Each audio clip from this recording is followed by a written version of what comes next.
There's a few players were stepped out of training, just more bumps and bruises today. So Tiernan O'Halloran, Joey Carberry, Dan Levy and Jared Payne, they all were sat out of training. Unfortunately for Alton, he's worked really hard he's in pretty good shape, and those things happen. So he'll be out for the best part of a couple of months, I would say, with the surgery. I think we'd all say how impressive we've been with Gary. He's a young man in years, but he certainly looks like he's playing beyond his years in terms of his understanding of the game, his awareness.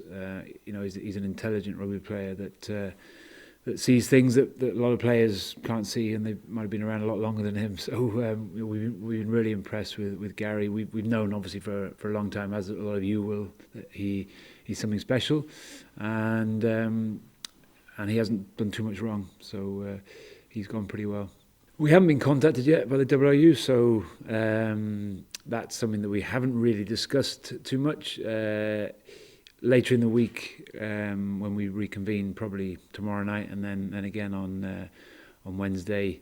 By that point, I'd say there'll be some correspondence between the WRU and ourselves, and then we'll make that call.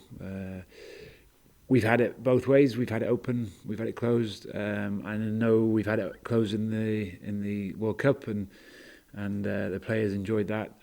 We've had it closed and open when we've played Wales in the last few years. So it's important that it's not a distraction. We'll make that decision when we get some correspondence and contact from the WRU.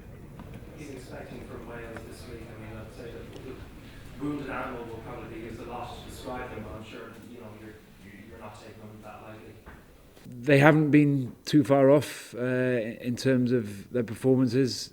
They were, for large parts, the better team against England, and potentially should have won the game and closed it out.